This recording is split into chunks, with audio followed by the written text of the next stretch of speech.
Hopefully you enjoyed that one. Kwame Eugene Obapa Christie Wayeria. He's done it already to wit, and let's all have faith. Thank you for staying with us up to this point where we delve into the newspapers, and it's a mountain we have to scale this morning, but we shall get through all of them. Let's start with the Daily Graphic now. So what I'm going to do is I'll walk you through the headlines, and afterwards I'll digest some of the most important stories, the most pertinent ones. Improving waste management. President commissions 126 trucks, first batch out of 500 by Zoomlion. It's interesting because only yesterday I spotted one of them, so 500 of them by Zoomlion. And you can see, if you have the papers, you can see on the front page, President Akufo-Addo cutting the tape to commission the sanitation trucks in Accra. Unemployment could trigger extremism. That's according to the NCCE. It's a study that was actually conducted by the NCCE. And that is why today we're having that discussion with Kathleen Addy, a deputy chairperson or commissioner at the NCCE. Minister urges institutions to ensure refugee rights. That is also on page 16.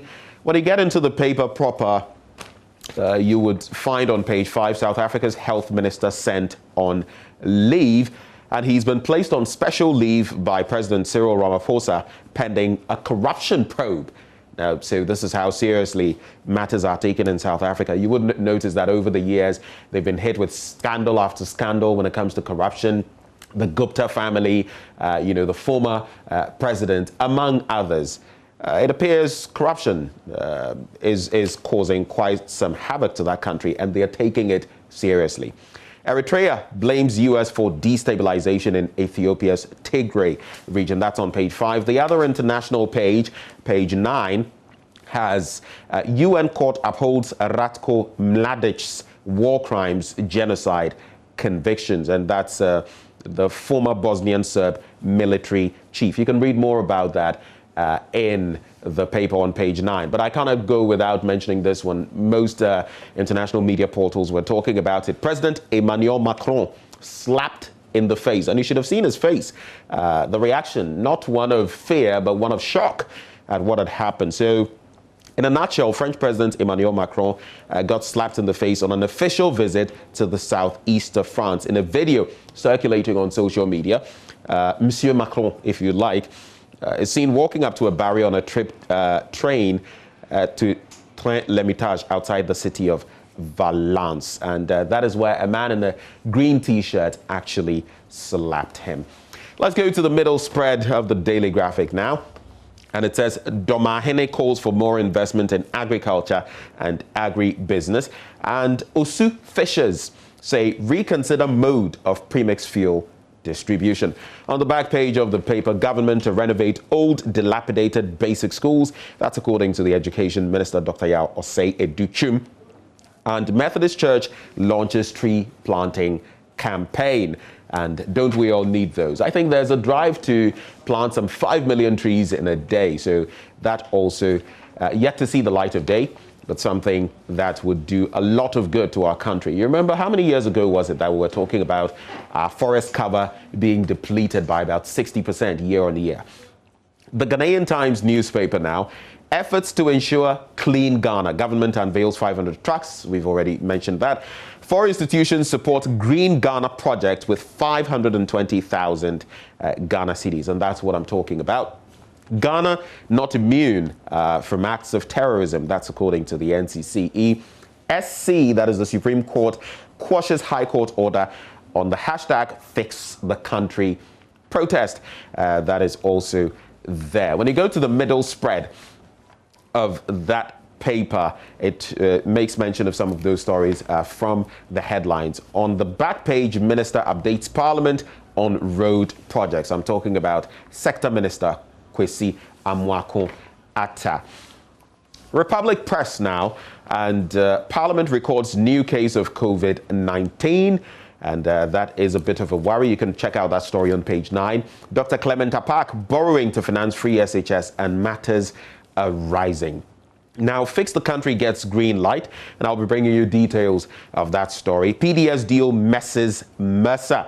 I like the way Republic Press usually plays on words. You would find those in some UK newspapers mostly. I think I remember one from back then where they were talking about Howard's fishery ministry, something of the sort, getting drowned at sea. So they like to play on words. But this one, PDS deal messes Mercer as appointments committee freezes his approval. But we also know that late yesterday, the minority did come out to say that, well, they were conducting some checks on voting on the said day on the deal and whether he was involved in voting, basically to find out whether he was disinterested in the matter and whether he had showed any loyalty towards, the acceptance of the deal, which then could compromise his situation somewhat. NPP blames Sir John's family for disregard of COVID-19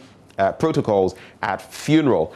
And I find this a bit risible, laughable, because these officials, I mean, it's something that I feel never should have happened. Looking at the sort of personalities we've had there, even the commander-in-chief of our armed forces, I feel there should have been better coordination. And now there's a whole lot being spoken about. The GMA has come out to talk about it. Occupy Ghana has been speaking about it. And I just want to chip in this for all of us to think about it. If we talk about super spreader events, well, that is one that we had right there. And if we say, and I'm just sharing my opinion here, if the Ghana Police Service, for example, is saying that, well, fix the country, even now on the back of the Supreme Court ruling, they're saying, well, it's not a broad, ruling that encompasses everything. And we're also going to pursue certain angles of it still in court. I think it's the 14th of the month. If we're saying that we're preventing such gatherings because they could be super spreader events like the Fix the Country, demonstrations where, by the way, it is constitutionally guaranteed for people to demonstrate when they want to. There are COVID restrictions, of course, I do accept. But if we're talking about super spreader events and we can have the like of what we saw at Sir John's funeral, then where is the balance, really? So a lot of food for thought on that subject. Is it our fault that you don't have trusted people in your government? Sami Jemfi jabs Akufo-Addo. That's in the middle spread of the paper. And government appointees must focus on transforming society. Someone who has become pretty, well, should I say, talkative in recent times, Razak Kojopoku, a member of the New Patriotic Party, he's been urging government on that one. We are our worst enemies, Education Minister on free SHS. On the back page of the paper, Central Region, 3 dead in gory accident at Dunkwa. Ayamfuti. That is another sad development. Yesterday, as I hosted, members from the NRSA and the MTTD, we spoke about these matters, delving into the problem and how we're seeing more and more carnage on our roads. And that's just another one right there. Let's take a quick look now at the Daily Guide newspaper.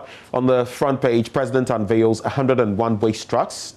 Then there's how coup plotters planned to oust NPP government. And so we've been getting more details of what exactly went into the planning and how, the national security apparatus had been monitoring these people, including military officers, including a police officer, including some other people like Dr. McPalm, and how they had finally concluded that it was time to, let the trap catch those who purportedly had anything to do with it. So that one I'll be bringing you some details of. South African woman gives birth to 10 babies, and a lot of people have been talking about this one. You could see in there a picture of the president, the pregnant Gosiame Tamara Sitole. And the national security Galamsey boys get 350,000 Ghana cedi bail each. Those are some of the very prominent stories there. When you turn to the middle spread, Amake Ababese unveiled as brand influencer for ZPay, and Amake, our very own. And there's also Wizkid rebrands to Big Wiz. So I guess he's been a kid for long, kind of like Lil Bow Wow becoming Bow Wow. So he's now Big Wiz instead of Wiz Kid. But I guess a lot of people will always remember him for being Wiz Kid. On the back page, Nana Court's Chelsea star to play for Ghana. And I'm talking about Callum James Hudson-Odoi, who on Monday paid a courtesy call on President Akufo-Addo at the Jubilee House. But it appears our national teams are not faring too well. At all levels in the matches we've played recently, things have not gone well at all. So I guess we're going to need some boosts. The Daily Dispatch, there must be a balance on security and human rights. That's according to Kandapa. And I totally agree. I just wait to see the implementation.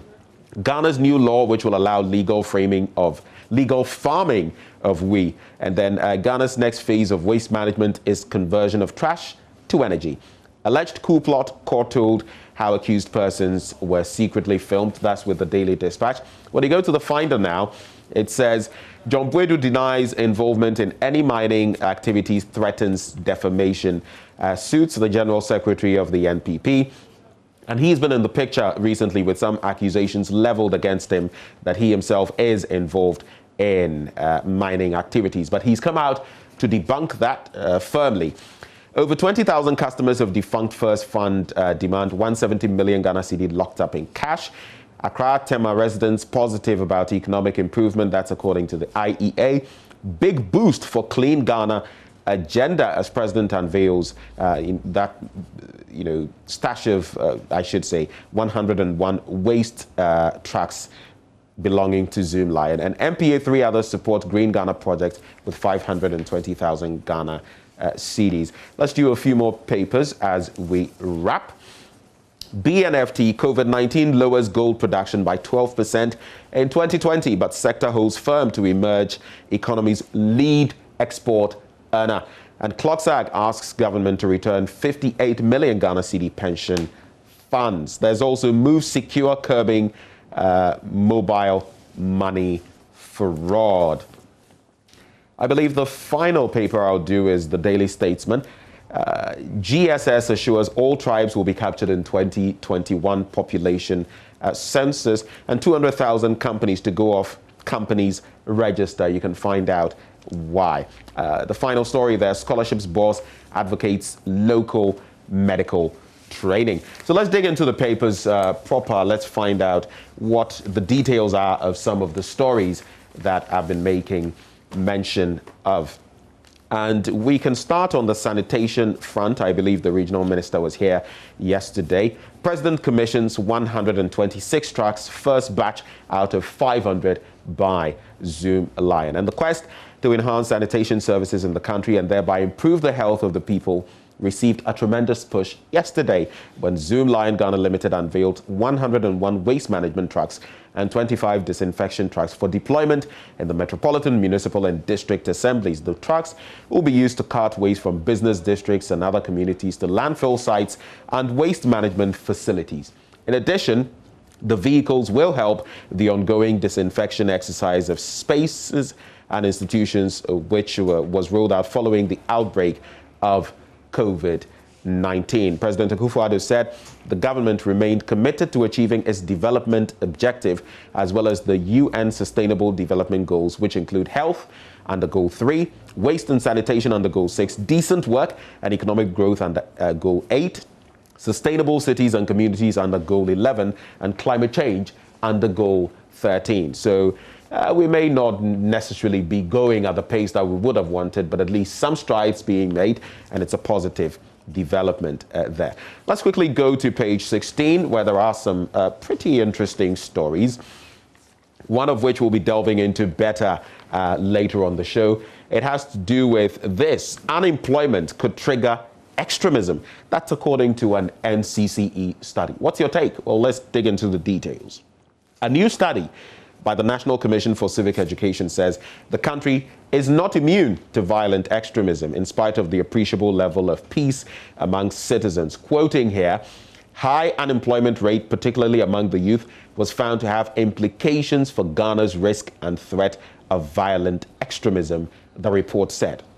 According to the study, unemployed youth were the segment of the population highly susceptible to be recruited to perpetrate acts of violence, while political actors were perceived to be the main sponsors of violent extremism. So you put that side by side. Young people, sometimes gullible, impressionable, and of course with no jobs to do. You know how they say an idle hand is the devil's workshop? Well, what happens when you've not provided jobs for the teeming youth? That is quite a problem we're facing in this country. Per the study, it goes on to say that that is a factor in there because they are susceptible to violent extremism, and even more of a concern that the main sponsors of violent extremism tend to be political actors. And you know why I'm concerned about that?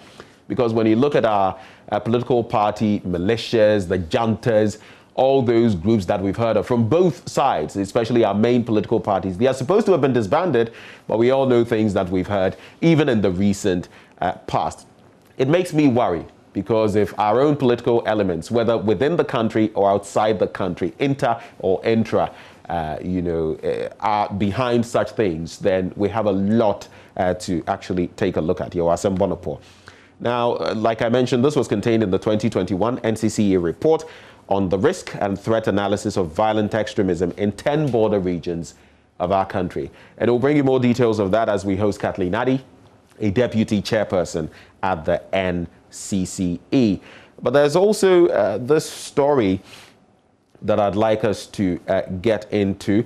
Minister urges institutions to ensure refugee rights, and the Minister for the Interior, Mr. Ambrose Derry, has called for collaboration among partner institutions in refugee protection to ensure that the rights of refugees as well as the security of the state are not compromised. The minister said due to the adverse impact of the COVID-19 pandemic, most countries were employing restrictive policies as a means of enhancing security. However, he said, in spite of the crisis, human rights standards needed to be upheld. And I totally agree with the minister on that bit. Let's move to page 32. And the Domahene has been calling for more investment in agriculture and agri-business, especially in these times when COVID-19 has hit. It has impacted agriculture across the world, across Africa, and we have not been left out. Just fortunate that the impact has not been as bad as in certain parts of the world. And the Omanhene of the Doma traditional area, Osajifo Osiadeyo Ajimambedu II, has urged the government to consider investing more in the agricultural and agribusiness sectors to help boost the economy. I believe that suffices. The call has been made, and we shall see what the response will be. But reconsider mode of premixed fuel distribution. That's Osu fishermen to government. And some fishermen in Osu, Accra, have entreated the government to reconsider the mode of distribution of subsidized premixed fuel at landing beaches. They claim that the majority of local fishermen who were the ultimate beneficiaries of the fuel did not get the product since those placed in charge of the distribution were not fair to them. This is an age-old problem. It's not one that is now starting. And sometimes it baffles me in this country how we can have problems for so long and not be able to, I don't know whether it's the switch from administration to administration, but not be able to nail the problem on the head and resolve it, once and for all. It appears we always skirt the issues, circumvent them, and we come back to the same thing. It's like the problems with our roads, where you have roads. Someone was telling me only yesterday, a new road constructed just about 6 months ago has deteriorated to certain levels. When are we ever going to learn? Well, that's it with the Daily Graphic newspaper. Let's take a look at the Ghanaian Times newspaper now. And a story of interest for all of us. Supreme Court quashes High Court order on Fix the Country protest. Now, I believe you all know the backdrop to this, and the police, the Ghana Police Service, some say sneaking to the courts to seek that injunction. And here we are. When you turn to page 3, the Supreme Court yesterday quashed the order of the High Court barring the planned Fix the Country street protest. A 5-member panel of justices or judges of the Supreme Court, presided over by Justice Yawapao, said the order of the High Court was done in error Other members of the panel were Justices Mariam Owusu, Lovelace Johnson, Clemens Honyanuga, and Professor Henrietta Mensah-Bonsu. Consequently, the Apex Court set aside the High Court order as same was quashed. Meanwhile, another motion seeking to injunct the street protest pending before the High Court is expected to be heard on June the 14th. And we know of the backdrop on May 6th, the Ghana Police Service securing that ex parte injunction. Question is, now that the Supreme Court, the Apex Court, has quashed this and said, well, stating categorically that the order of the Accra High Court was actually in error, we'll see what else will transpire in that court, the High Court, on June the 14th, whether it will differ on the other matter in any way from the angling that the Supreme Court has given thus far. But something else of interest, even as we were talking about cannabis yesterday, weed, and whether it should be legalized for recreational purposes, police intercept 892 slabs of weed. And the Ashaiman Divisional Police Command last Friday arrested 4 persons and intercepted a vehicle transporting about 892 slabs of dried leaves suspected to be Indian hemp.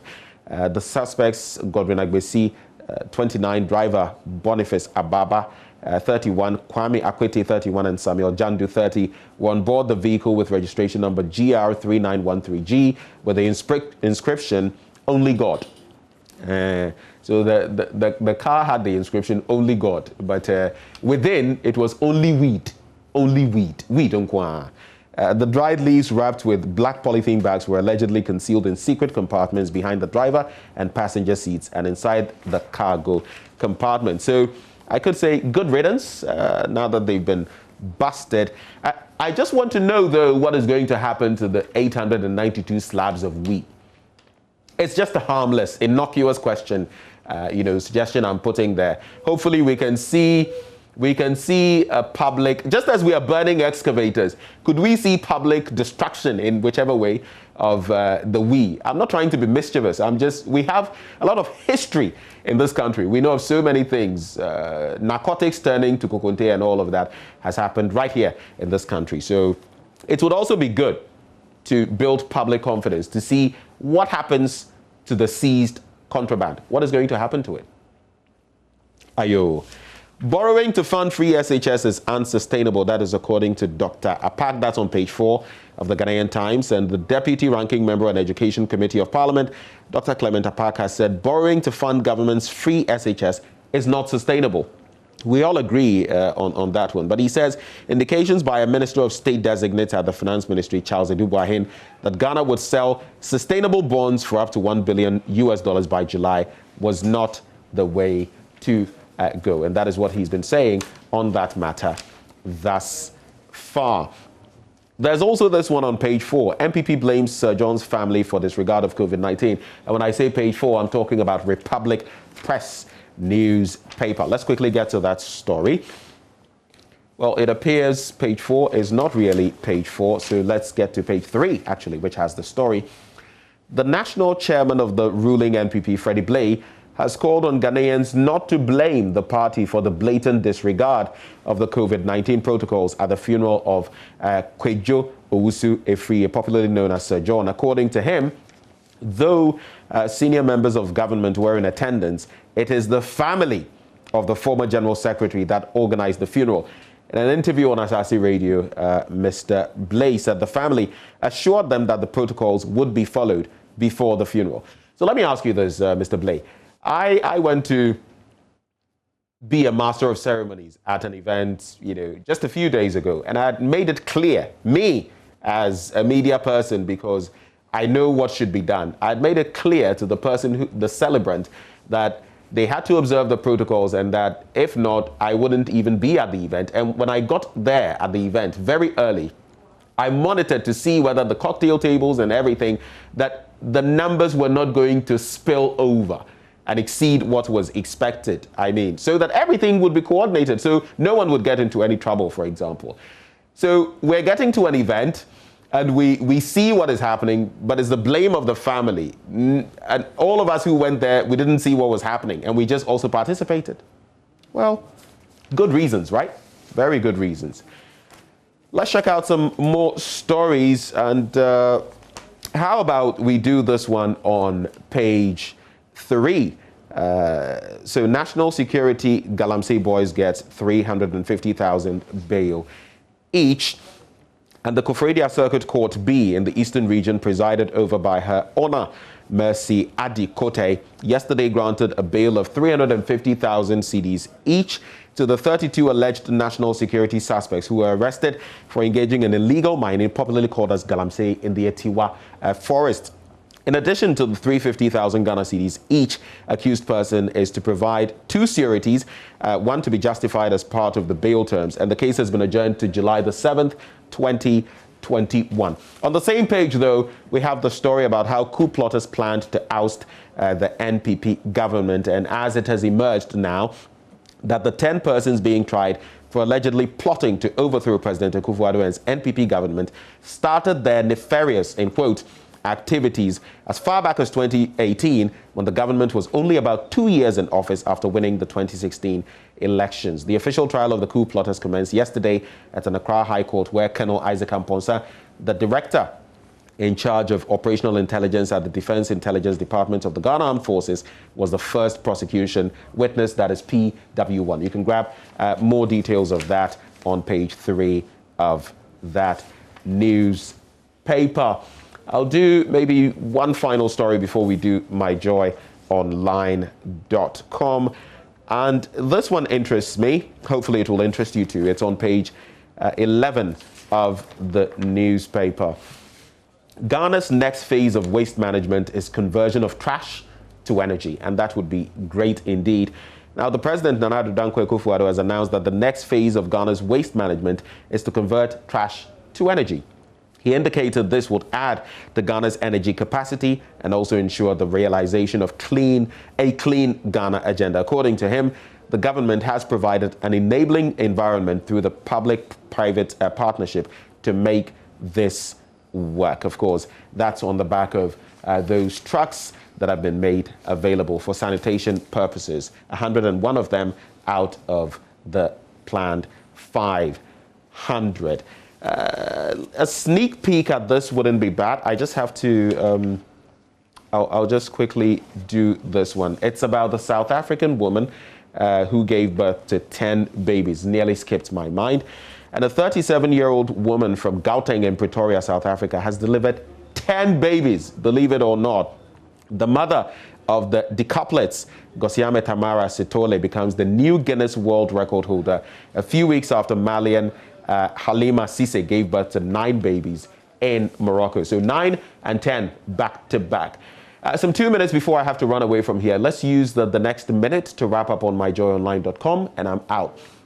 So Appointments Committee unblocks Ejapa Mercer's approval as Deputy Energy Minister. And that is the latest on that. Minority calls for bipartisan probe into purchase of Sputnik vaccines. Let's roll up a bit and get some more of those stories. So we're still on myjoyonline.com. If we could roll up a bit to get some more of the stories. Disregard calls to embark on demonstration by Fix the Country conveners. Police urges public. Minority gives government 7 days to reconstitute expired university councils.